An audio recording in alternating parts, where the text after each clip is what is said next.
Hey everyone, are you ready to uncover the transformative power of breathing? Well, join me because in this video I'll share surprising facts about breathing that could improve your health and performance. So let's get into it.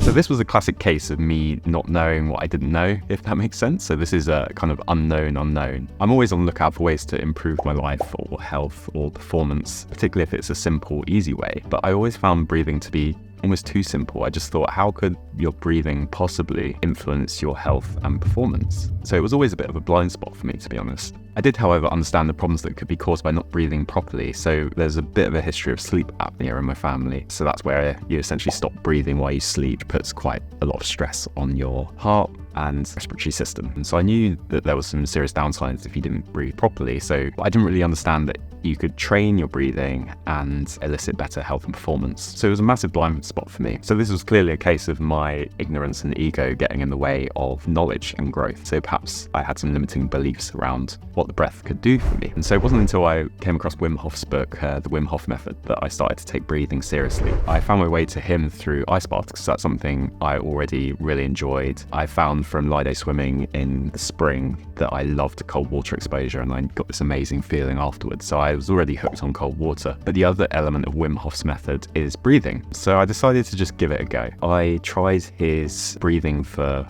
activation, which is basically hypoxic breathing. So that's a very fast breathing followed by an exhale and a hold, and see how long you can hold your breath for. And this is also a method that's highlighted in Built to Move as well, as a way of understanding your CO2 tolerance. But anyway, tried this method. I couldn't believe the impact it had on my kind of body. And just something so simple as like 15 minutes of hypoxic breathing, it just seemed ridiculous to me. So naturally that led me to do even more research. So then I read James Nestor's book, Breath, which was fantastic. It has a huge amount of detail in there, starting from like our evolutionary background with regard to breathing to current kind of cutting edge studies, a really interesting experiment, which I'll tell you about later. And I also looked into Dr. Leah Lagos's book, Invincible, where she is a proponent of breathing to train your heart rate variability and therefore stress. So with that background, here are my 3 key transformations as a result of my research on breathing. So transformation number 1 is that I now do breathing exercises. And that's because I realized through my research that breathing is a way that you can control your autonomic nervous system. And that's interesting because your autonomic nervous system, by definition, is your nervous system that kind of works by itself and you don't often have to control it. The fact that you can influence it with your breath is really interesting. As I mentioned in my previous video about HRV, you can actually see feedback from your body in terms of heart rate variability. And interestingly, because you can measure heart rate variability, you can see the feedback in real time of your breath work as you do your exercises. So that's just a game changer for me because I love the data side of things. So the way you influence your nervous system and hence whether or not you're in fight or flight or relax mode is basically through your breathing speed. So breathe fast to fool your body into thinking you're being attacked and you're running from a lion, and your stress response will spike. And then breathe slow if you want to trick your body into thinking that you're safe and relaxed. Another thing you can do is close your eyes, because that tricks your body into thinking that you're really safe, because you'd only close your eyes if you're really safe. And then you can see the feedback of all these exercises while measuring your heart rate variability and therefore your stress levels. In Dr. Leah Lagos's book, she recommends a 10-week training program where you learn to control your breathing through exercises, and she has an app for it that I've started using called Elite HRV, which I'm finding to be really, really good. This is apparently a training protocol that Navy SEALs use to lower their stress response to stressful situations that they find themselves in battle. Because everyone knows that when you're stressed, you don't necessarily make the best decisions. So quite often you want to find ways to kind of put yourself in that de-stress position so that you can make more rational decisions, you're less reactive, you're more responsive, and therefore that can lead you to increase performance in whatever it is you're trying to do. And that point is backed up in the book Behave by Robert Sapolsky. So an interesting point here is that there is actually an optimal kind of resonance frequency for breathing. For most people, it's 5.5 seconds in and 5.5 seconds out, but you can test different frequencies on the app, and it's actually really interesting. I guess the crux of this is that naturally we all breathe a bit too fast and a bit too much from the chest, which means breaths are typically faster than we'd naturally like, which automatically puts us in that stress response situation. So transformation number 2 is I now nose breathe whenever possible.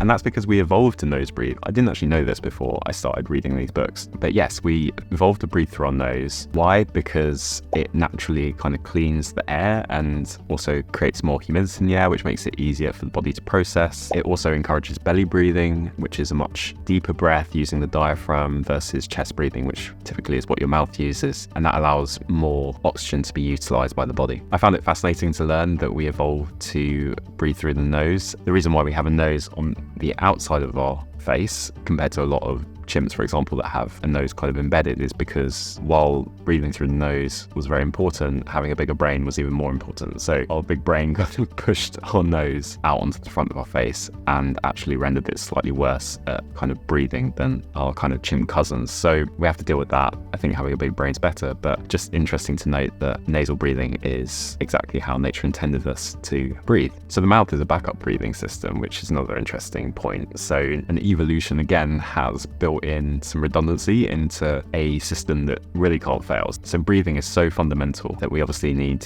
two ways of doing it. So if our nose packs up, then we can breathe through our mouth. If our mouth doesn't open, we can breathe through our nose. So if one fails, we've got some backup. But I didn't realize that the nose was optimal. And there's a great bit in James Nestor's book where he actually conducts an experiment on himself, and he asks a doctor to artificially block his nostrils, and then he kind of tracks his performance going through everyday life, trying to just be a mouth breather, and the results are really interesting. I'll leave it to you to read the book to find out what happens, but I just think that's a great example of where on an experiment to see what happens if you can only breathe through your mouth, and it turns out it's not good. So yeah, super recommend that book. So yeah, I've incorporated this into my life. I got some mouth strips to make sure I only breathe through my nose during the night. I tried it once. I found it a bit claustrophobic, but realized that I didn't actually need to open my mouth at all during the night, which was interesting. I'll try and do that more consistently to see if I see any improvement in the numbers, but at the moment I've only done that once. And then I've also tried nose breathing while exercising. While commuting in on my bike, I've been trying to nose breathe, which worked really well until I got to London Bridge, where I kind of sprinted got myself into zone 5 heart rate, but my nose was stinging because of the amount of air coming through, and I think it was pretty cold air at the time as well. So that was a bit uncomfortable, but yeah, maybe as it heats up or as I get more used to it, that'll become easier. So the third and final transformation is that I now try and breathe more slowly. And that's because counterintuitively, breathing well is more about CO2 than O2. So again, this was covered in James Nestor's book, but interestingly, no matter how fast you breathe, you essentially use the same amount of oxygen. But, and this is where my kind of GCSE A-level biology gets a bit tenuous, when you breathe more slowly, there's more CO2 buildup in the body, and CO2 helps to release oxygen from hemoglobin. So basically, by having more CO2 in the body, you're able to utilize more of the oxygen that you're inhaling. I find that super counterintuitive. Everyone tells you that CO2 is the enemy, but essentially that's proven to be the case through experiments. And that's another reason why sports watches like Garmin often measure your respiratory rate, because they want to be able to tell if you're breathing too fast or too slow, and then you can train yourself to breathe more slowly, which means that you're more efficient oxygen utilization within your body, and then you can see that through your performance numbers. So there's stats in James Nestor's book. I think he sees like a pretty sizable kind of double digits improvement in cycling performance through slowing down his breathing rate, but that's after quite a lot of training. So I think it's something you have to build into your training plans. So there we have it. They're my 3 main transformations from doing some research on breathing. As I said at the start, I never thought breathing would be so impactful, but that was a key kind of blind spot for me, and just goes to show you never know what you don't know. So it's important to just push through and keep researching and keep reading. So yeah, they're my 3 transformations: breath training, nose breathing, and breathing more slowly. I hope you enjoyed that video. If you want to hear more from me, don't forget to check out this one here. Thanks.